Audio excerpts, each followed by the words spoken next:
Kalimerasas, everyone, and it's wonderful to be here in the beautiful city of Athens. Thank you for the invitation. And of course, to talk to you a little bit about the pharmacological interventions for valvular heart disease. There's much that has been done, and I'll go through it as much as I can with as much detail or as little detail, so not to keep you all awake. Very important for you to note my disclosures. As you all know, I'm leading an academic research organization at Mount Sinai, so many funding to my institution. So every time you think about the current percutaneous intervention of valvular heart disease, you must imagine that there is obviously a device. A lot of these are metallic devices with some Teflon or stent valves, etc. And of course, the need for antiplatelet therapy has been brought over from our coronary intervention, and perhaps maybe a little bit of a different situation. So what I'll try to do is talk to you a little bit about the aortic valve, where we have the most amount of data, and then I'll go into tricuspid and mitral valve as well. So for aortic stenosis, I think I wanted to talk to you a little bit about the good, the bad, and the ugly. The good is the amazing disruptive therapy that TAVR has been, safe, effective option, and as much as we study it and as these devices get better, the complication rates are coming down. But the bad is that most of these, especially early on when TAVR first became available, and even now, aortic stenosis is a disease of elderly patients.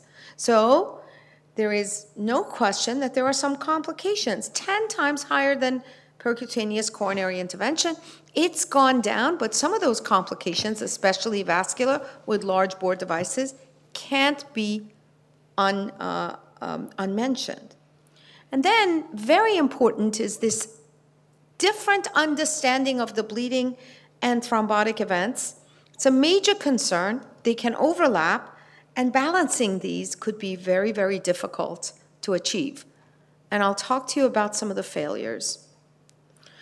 But before I do, let's talk about stroke and bleeding. Those are the two. Stroke is the ischemic event we're trying to absolutely avoid in our patients who are undergoing percutaneous valvular intervention, but also bleeding, especially in the frail population. On the mitral and tricuspid side, we just heard about the tricuspid side with hepatic diseases and other things, but even on the mitral side, these are heart failure patients, often with chronic kidney disease, and on the aortic stenosis side, they're frail and elderly. So, as you could see, we have a very, very important understanding of what these rates are. In the inoperable high risk for TAVR, the major stroke is the #1 issue, and you see that here, especially with TAVR. But look at these bleeding complication rates. So very much overlapping on both ischemic and bleeding, intermediate risk coming down and low risk lower, as you would expect. The timing is almost as important as understanding the rate. As you see, very, very important are these cerebrovascular events that are around the time of the procedure. Lots of catheters going up, and you're doing a lot of work with the calcific aortic valve, and of course there's showering of emboli, both thrombotic but also showering of atherosclerotic plaque or calcific plaque off of the aortic valve. And then, of course, at the same time, because these are large bore devices, there's more bleeding. So that overlap is right there. But what's really important is this bioprosthetic valve dysfunction or thrombosis that could occur over time. And it can get worse as we go forward. So again, think about all of these for both acute therapies as well as chronic maintenance therapies. So what are the options? We can have an antiplatelet on top of an oral anticoagulant, or a dual antiplatelet therapy like we do in our stent procedures, or a single antiplatelet therapy to balance this ischemic and bleeding complications. The underlying hypothesis of thinking about antiplatelets and anticoagulants are different. For antiplatelets, obviously, we're thinking about stent endothelialization if we're thinking about the valve-related factors, that artificial exposure of that surface exposure and tissue injury, and of course, those pathways that get platelet-associated pathways that get stimulated.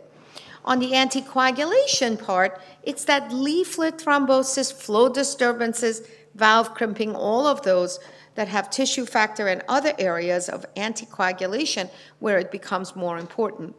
And then, of course, for both on patient-related factors, it's the patients with coronary and peripheral arterial disease, as well as atrial fibrillation and hypercoagulable states on the anticoagulation side.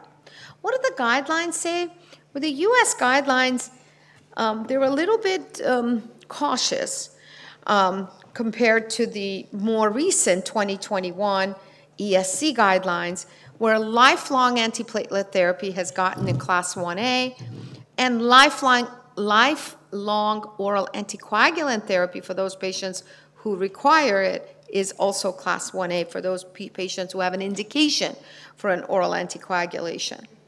On the U.S. side, it's more of a 2A, and in fact, they are also thinking about DAPT for a 2B recommendation, as well as combination of oral anticoagulants with vitamin K antagonists early on 3 months after TAVR with a 2B recommendation. Where does all of this come from?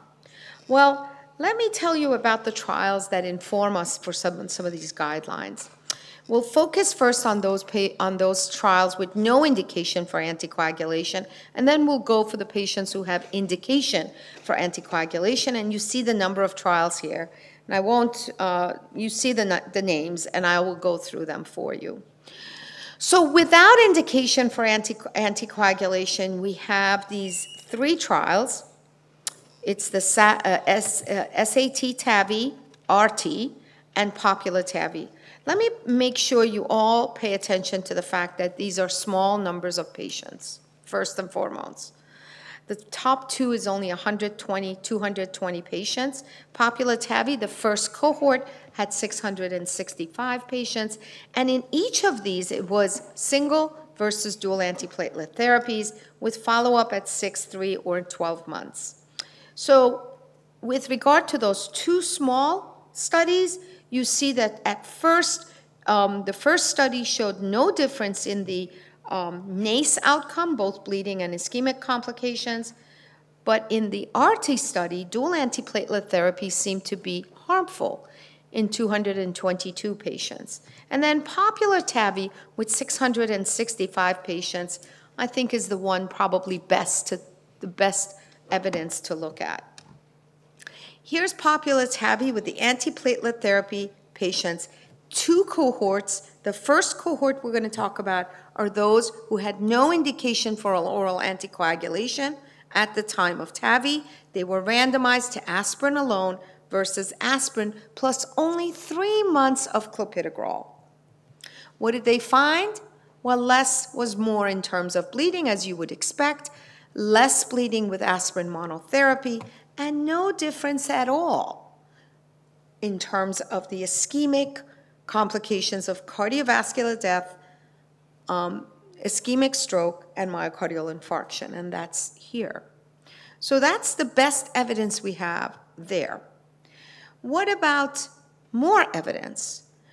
Here are the much larger studies, 2 large studies, Atlantis and Galileo.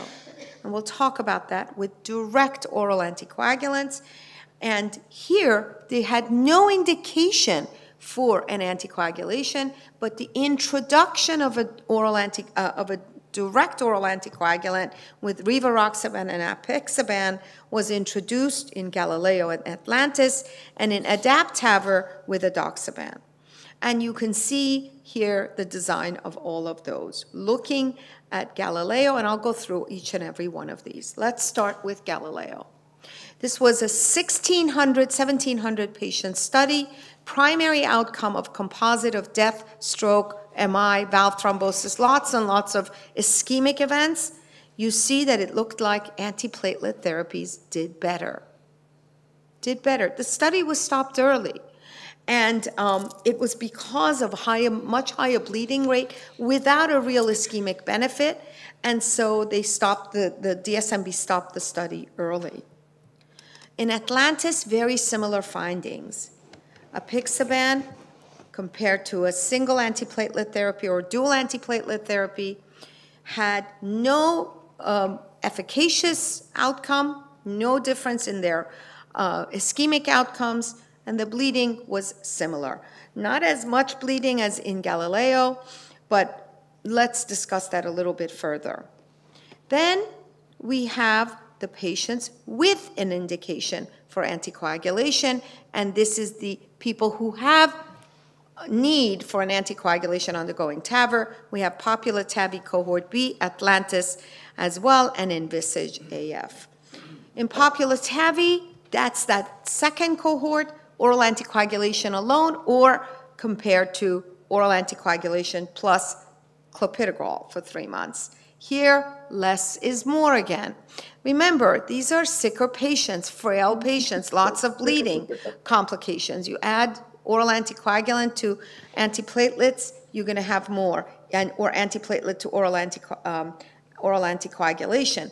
And no real, in fact, the oral anticoagulants trended lower, although it did cross the line of unity. No difference in the ischemic events, but it looked like it was better.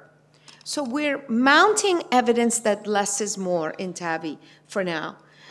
And with edoxaban at 60 milligrams, you see here, again, no difference in ischemic events and a little bit more bleeding even compared to vitamin K antagonists in these patient populations.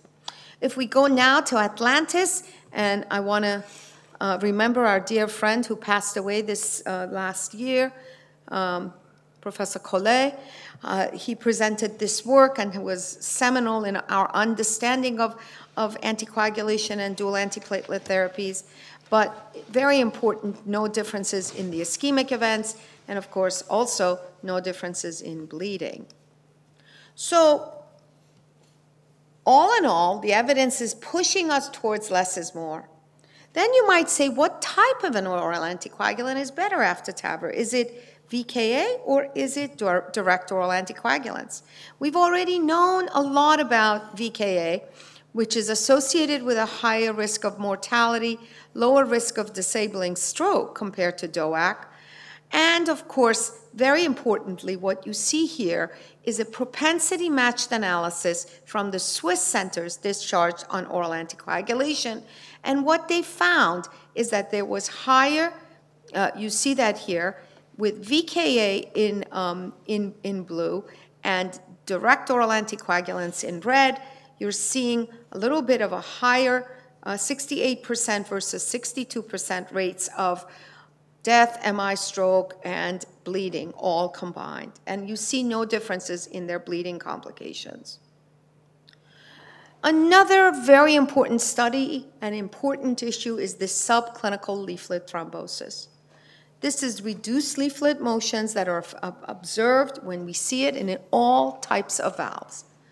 And we know that there have been anecdotal reports of treating these with anticoagulation and improving. There have been now 25 studies, over 11,000 patients with a rate of 6% at 30 days. And you see that here, if it's left untreated, you have higher risk of stroke. And of course, oral anticoagulation really, really does resolve these.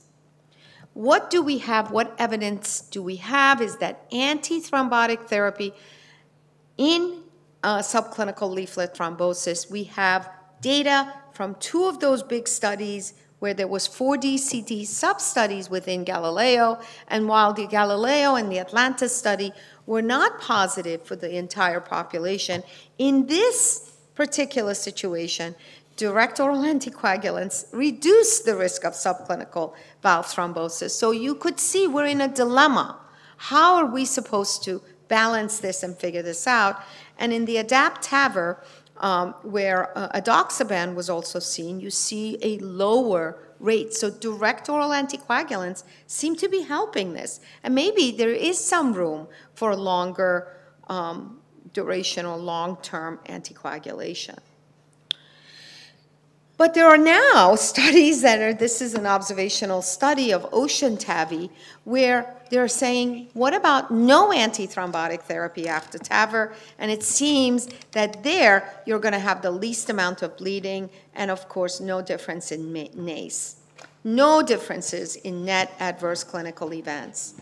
And there is now a new study where there's going to be an evaluation of no antithrombotic therapy after TAVR. This is ongoing. It's aspirin versus nothing in the patients, and it's 360 patients, and we will see what this is. So that's TAVR. That's all of the data on pharmacology on TAVR. For mitral and tricuspid valve, I think it's important to understand it's a completely different situation.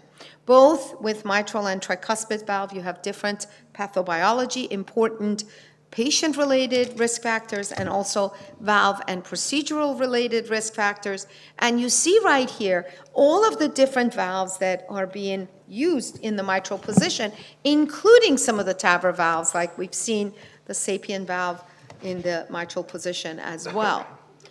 What are the options? And you could see right here, it's valve implantation versus valve repair, and who has an indication for the longer treatment. At the moment, what we have is for transcatheter valve implantation for these patients with mitral and tricuspid valve is 3 to 6 months with oral anticoagulants, and this is mostly VKAs with an IRR of 2.5.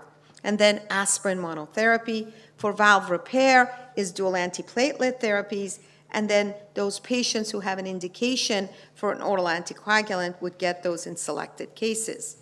And I think what's important to understand is that mechanistically are so very, very different depending on what you're looking at, what those strategies would be, and of course, very, very important thromboprophylaxis after TMVR with anticoagulation therapy. A lot of these very much dependent on how the patients are being evaluated. What data do we have? Very little. And as a result, our guidelines and many, many of the things that have been written at the moment is just oral anticoagulants for 3 months as a class 2A, and of course for those patients who are undergoing TMVR or TVR or MVR. Remember the TRISCEND-2 pivotal trial, the anticoagulation was recommended for up to 6 months after the procedure. So as you could see, it's really all over the map. In the heterogeneous spectrum of antiplatelet therapies after mitral clip, this is what we are seeing. If you look at all of the data that's out there in terms of 30-day to 6 months after mitral clip, with no anticoagulation versus monotherapy, you're seeing a hazard in mitral clip. And with oral versus monotherapy or DAPT versus monotherapy in terms of single antiplatelet therapy, you see no differences whatsoever. So again, very, very interesting heterogeneous population and anemic in large-scale clinical trials. Difficult to do those because the patient population is so heterogeneous that it really is very, very difficult to dictate a prescription in terms of what these patients should be receiving. So the take-home message is that the most evidence we have is in TAVR, but at the moment, less is more. Single antiplatelet therapy, preferred strategies in those patients without an indication for anticoagulation undergoing TAVR. Those who have an indication, no additional antiplatelet therapy, and no clear evidence of the superiority of direct oral anticoagulants over VKA. Importantly, direct oral anticoagulants have shown to reduce that important halt and late events and subclinical leaflet thrombosis, but there's no available data to support evidence-based antithrombotic regimens in patients undergoing mitral or tricuspid intervention. So as a result, this again becomes a very important and fertile grounds for future research, where we will come up with a rationale and tailored approach in balancing bleeding and ischemic events. And I would say that a lot of this will probably lead us into machine learning and artificial intelligence to figure out what's best, and randomized clinical trials for mitral and tricuspid to evaluate this. This will be extremely difficult, but we're all ready to do it. Thank you so much for your attention. Thank you so much, Professor Mehran, for this excellent, real excellent lecture. May I have your comment? You present that we have clear data for patients undergoing TAVI with no indication for anticoagulation. Single antiplatelet therapy is nice.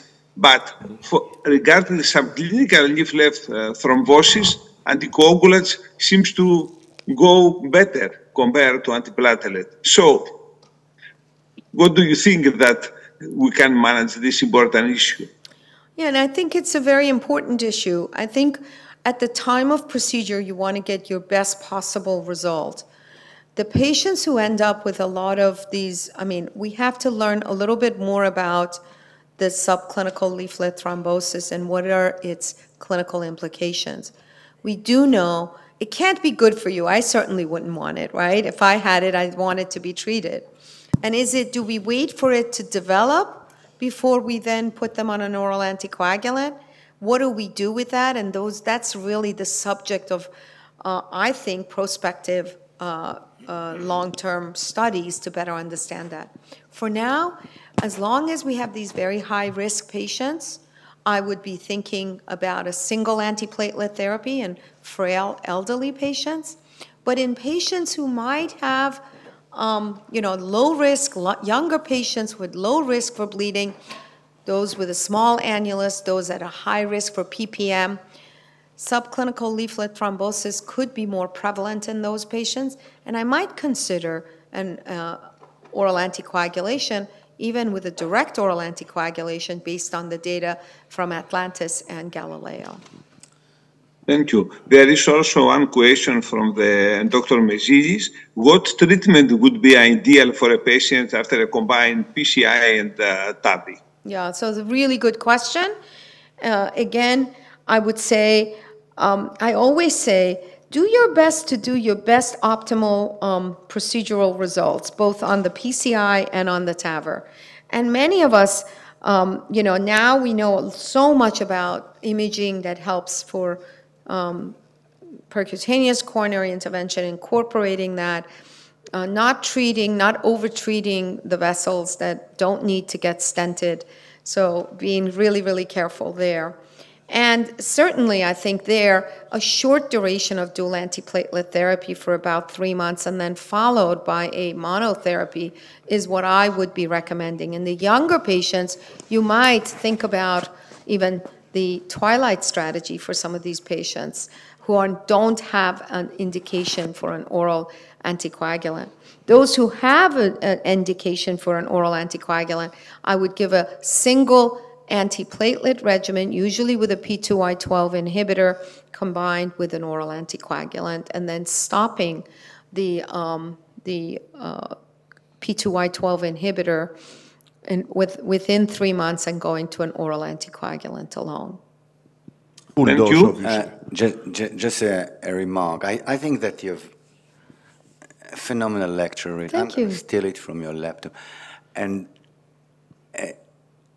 it should be emphasized, and you touched it, that, we are in a moving target. The vast majority of those studies have been done and started when we treated patients of 85 years old, etc. Right. I think that what George said before, that a patient-centered therapy and a patient-tailored therapy should take more and more room in our decision-making.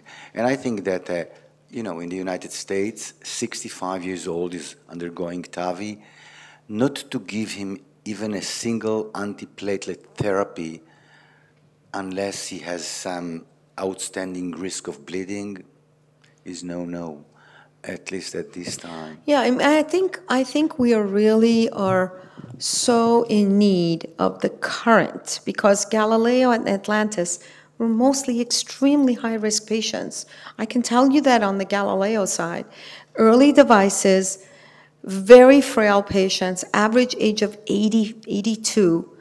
And I think it's really important, of course, in those frail patients, maybe it was premature to be giving them apixaban, and it wasn't a 2.5, rivaroxaban, it was 10 milligrams. It was kind of a funny dose as well. So I think that has to be, and I'm actually very excited, and I didn't even go into this because I'm very involved with this next, and I'll talk about it a little bit tomorrow, so come back, and we're going to talk about this next level of anticoagulation with factor 11 inhibition. And there is almost this really incredible, holy grail of separating thrombosis and bleeding by going after upstream to factor 11, and so that you could have still, the benefit of anti-ischemic benefit without any bleeding complications. And of course, oceanic AF was stopped early, so everybody is sort of, oh, is this going to ever work? But obviously other ones are ongoing, and I'm really hoping that we could bring those into the valve as well. Well, we have three more questions from the audience here, and our moderator, Dr. Vudrich first, then Professor Vavouranakis, then Professor Alexopoulos. Congratulations, Professor Mehran, for your excellent presentation. I would like to ask, in case we have an increase in transvalvular flow velocity, 1 to 2 years after the procedure, in patients on sinus rhythm and on single antiplatelet treatment. Do you consider to move on anticoagulant and on VKA or DOE? Yeah, no, so really good question, something that happens a lot. We see this a lot in follow-up. And in our practice, if they are at low risk for bleeding, if they're not frail, elderly, ready to fall for a hip fracture, et cetera, or a bleed in their head, we would consider and then bring them back to see if those flow parameters improve. There's no question. We've seen this over and over. When there is subclinical leaf thrombosis, sometimes, most of the time, by echo, they present with higher gradients. And if you don't have a 4D echo to actually visualize the thrombi, you could really think about treating them with a direct oral anticoagulant and then bringing them back for a short period of time and then watching them. Yes, thank you. Professor Mehran, thank you very much for this excellent, nice to see your presentation. We really enjoy everything that you said. I'm going to ask you a little more according to your practice and opinion. Sure. We have patients, we also have valve-in-valve, and they are increasing in population. And of course, it's different if it's a surgical and then you do a valve or our valve-in-valve. So what is your current, I know there are no data regarding randomized trials, but how do you do these patients? So in valve-in-valve, I get very nervous about in terms of, obviously, it's 2 layers, it's lots of other things going on, and of course that original valve could have deteriorated based on chronic valve thrombosis, and now you're putting in a second valve. So depending on, again, the bleeding and ischemic risk, if this is not a frail patient, I'm very, very open. And we always, for those patients with valve-in-valve, during the procedure also with for stroke prevention, we use embolic protection if their anatomy fits, and now we're going to have more. And in fact, I think that's an area to think about, even though those trials had very few valve-in-valve patients. They never showed an improvement of less stroke in those patients, but I would do everything for those patients to try to avoid ischemic and bleeding complications. So in those patients, even more so, I might want to give a short duration of oral anticoagulants with a direct oral anticoagulant. Yeah, we're going to hear more about valve-in-valve by Dr. Danny Dvir, who's going to connect a little later this morning, not just right now. And Dr. Alexopoulos, final question for this session, unless Professor Tsioufis has another one. Thank you. Congratulations. We enjoyed it a lot. We learned a lot from all of this from you, Dr. Alexopoulos. Could you please make a brief comment regarding the peri-interventional strategy you follow for the patient who is already on anticoagulation and for the patient who is not? Do you load with P2K12 inhibitor, clopidogrel, or not? Not at all. Prior? Not at all. And regarding the patient who is on anticoagulation, you stop the anticoagulants on some day? On the day of or the day before. Most of them are on a direct oral anticoagulant with VKA. If they come in with Coumadin, we obviously stop it. We want the INR to be less than 2 before we go in. We don't really want very high INR with the large bore devices because to avoid the vascular complications and bleeding complications. And then we use heparin, intraprocedural heparin. There is now some reports after TAVR to actually give protamine after the heparin, just to, that's going to be, stay tuned. It will be published soon in one of the major journals that I'm overlooking. Yeah, well, stay tuned for a late-breaking trial at European Society of Cardiology 2024, in just 2 months, about a randomized study of interrupting versus not interrupting oral anticoagulation during TAVR, and we're going to discuss more in London end of August. I think we conclude the session. Okay, thank you. And thank Professor Tsioufis very much.